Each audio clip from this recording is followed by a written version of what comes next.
What's going on, y'all? Welcome back to the channel. Check it out. I'm still on this video because there's certain things that I've noticed that people are asking questions about. So I want to talk to you guys about those questions. And one of the questions is, how do I go about choosing the shots for the videos to make them do certain things? So I'm going to talk about the creative side, how to pick a shot and why I chose certain things to do in the choosing or planning process. You ready? Here we go.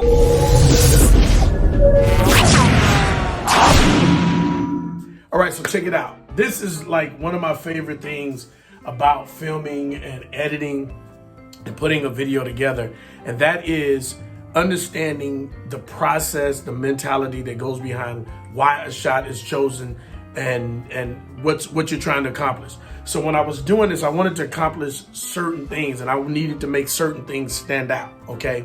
So what I chose to do was to utilize my screen. You have to utilize your entire palette to do that. What things do you want to stand out and how do you want them to stand out? So if we come back here to the top and we start to scroll through our timeline and you look here, you're gonna notice there's certain things in certain ways. Now, first of all, when I shot her, I shot the first 3 screens at the exact same distance. And then I actually did 3 close-up shots exactly the same, but I didn't use them all because I wanted to capture certain things. There was certain things in each thing that she did that I liked, and I wanted that in the video, especially in this particular shot right here where it's the multicolored one. I wanted there to be things that stood out about her facial expressions. So I wanted that to be there. It was in contrast to the rest of them. So I chose that. Now, the other thing, as we keep going, after I'm singing, I come to the part where the bass kind of that part comes in. Well, because that bass sticks so far out, I filled up the entire screen because I wanted you to catch that and make that stand out, that part pop out so that you get this. Okay, so I wanted that to be a prevalent part of the video footage. So once we did that, then we go back to the lead. Now, I knew I wanted the lead to stay centered, but I also wanted you to pay attention to everything that was going on around it. So this is why I made my grid the way I made it and placed the lead voice dead center the way I did it. I also knew that I was going to use it in other ways. So watch this, we keep going. So he's there, he's gone. And we're going to go all the way down to, again, right here. There's a part where she sings, tossed salad and scrambled eggs. Well, it's really just her doing that. It's multiple times the way it's done. But I knew I wanted that to stand out so that your ear would do that. So what I'm doing is this. In the music, and this will happen when you filming your music video or whatever you're filming, you got to pay attention to a lot of different things. It's not about just putting shots together, but it's having a reason for doing it. So in the music part of it, you hear her sing and she's basically by herself, salad and scrambled eggs. So when she does that, I wanted it to really stand out. To do that, again, I fill the screen up like I did with the bass because it's going to make your ear focus in on just her and not on any of the vocals that's going on around her. So listen and watch. So you saw the lead was still singing, but I didn't want the lead to be the focal point. So to do that, I cover up the lead with her. And so even though I'm there singing, I wanted you to catch her. And then notice I came back to me by the time I get to eggs.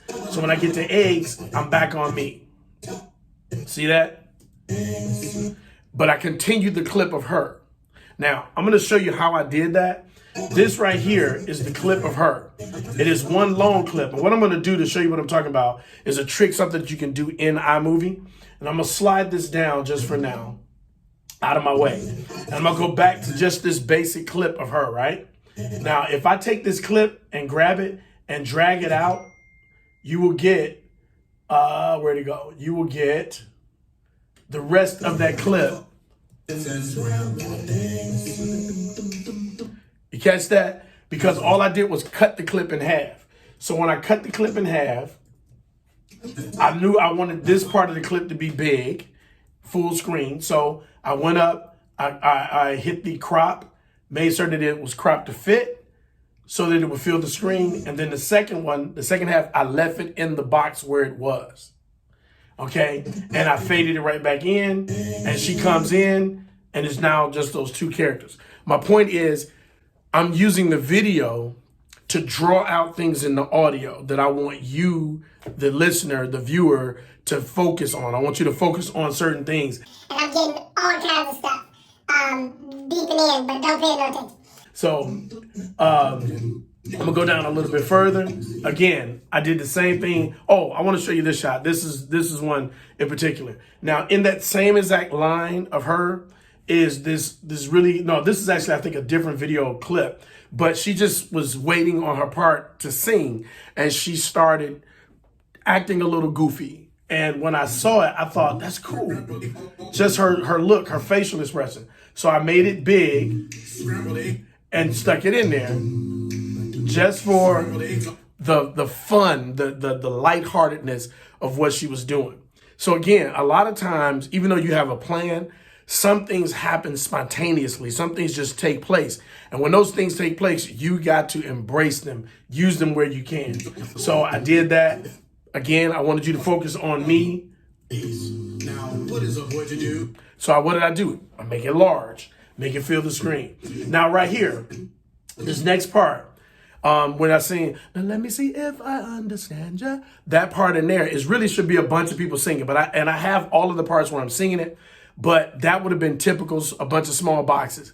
I didn't want that. I wanted that to stand out really, really clean against the background. So what I did was, again, enlarge the screen. And then I stick it back down in the timeline. Why? Because I've gotten your attention with it, and that's all I wanted you to do. Grab you, suck you into that, make certain that you focus in on what you're hearing through the visual, and then, now watch.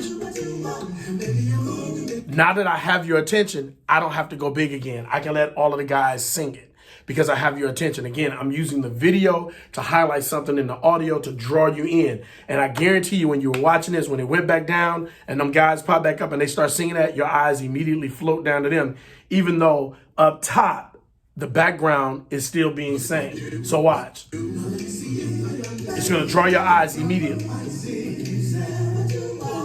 Now they're singing. And so now watch this. Because the background in this part is basically, she's saying that already. I don't want you to focus on that. I drew your attention to that. So baby, I'm often misconstrued. I wanted you to get to that part. So those I'm using once again, using the video to draw you into something from the audio. So let's go a little bit further down. Now, this one was one of my favorites. When I came up with the idea for this shot, I didn't know how I wanted to do it, but there's two things I wanted to do. I wanted to highlight, in fact, and I don't know if you caught it, but I tried to highlight the bass note that I'm singing by making her watch me sing it. Okay, so I'm making her do it to make you watch me sing what she's watching me sing. So I use this shot to do that. Now watch it now, understanding my thought process, because I wanted you to watch there's a very, very low note that comes down when he says, can't remember what he said. Yeah, salads and scrambled eggs is solid. I can't even do it right now. I got to be warmed up. But it's really, really low. But I wanted you to hit that badu. I wanted you to hit that badu note. I wanted you to see that, hear that, and be drawn to it. So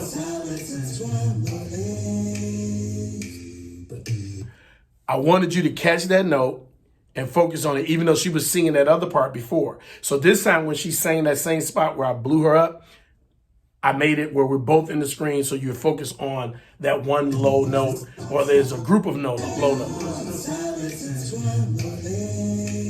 So when you listen to it again, when you go watch the video, when I say salads and, watch how low the bass note is. So anyway, let's keep going. So I'm gonna go forward, and there comes the next part. This part was very unique, that groove. We're getting ready to go home. We're taking it out. What do you do with tossed salad and scrambled eggs? I wanted that part to like pop. So I came up with this shot like this. And that's how I did it. So what I wanted to show you guys is this. I want to show you how to think logically, creatively, and purposefully. you know, what shots am I going to do? You know, one of the things that people do in making music videos, and I should say on the amateur side, like myself, is that we do a thing. And I have another video that I did this very same concept on, and I should have taken more license to do some really nice things. I kind of did, but I like it better here. We don't do it purposefully. So you got to really think a thing out. I actually took about a week of planning, just mental planning, storyboarding in my mind, listening to the song over and over again to get the concept the way I wanted to go, how I was going to highlight these different segments of the song. I had to realize that the video is to support the song and not the other way around. So because of that, do my shots support what I'm hearing? Do they make sense with what I'm hearing? Am I highlighting certain portions of the song to make the video look better? Okay, that's important to understand that your video has to support the song, and because you can take a great song and mess it up with a video. Okay, one of the things that made Michael Jackson's video so great is that his video supported the song so well. They highlighted things in the songs and took you to a place where you never forget those songs, you never forget those videos. They didn't get in the way. So your video has to, I don't care if you're doing this for a church, I don't care if you're doing it just for a regular wedding, I don't care what it is, you have to approach it purposefully, logically. You have to have intent. You have to go about this in a way that supports what the footage is, not just the footage. If I'm highlighting a wedding, the video has to support the wedding and make you. The video needs to watch this. This is what I want to say. The video needs to get out of the way of the content. Did you catch that? Does that make sense? When your video gets out of the way, where you're not so much focused on my video, but you really are intent on the content of the video, the song, the wedding, the service, whatever those things are. Once my shots and all of my edits get out of the way so that they become one and marry and don't get in the way where they distract from what's actually being done, then I have put together a good and perfect video. Boom. That's what I wanted to say. I love it. That was awesome, man. Oh my God. I got to play this back to watch it for myself. Listen, man, if you've been enjoying what I've been trying to show you guys on the editing of this footage, please click like, share, comment, all of those things. Please share it with people on Facebook, Twitter, everywhere. You can catch me all over. I'm on social media. I'm on Instagram. I'm on Facebook. I'm on YouTube, of course. Yeah, man, make certain that you hit me up, like my pages and all that kind of stuff. Tell somebody about us. I look forward to seeing you guys in the next video.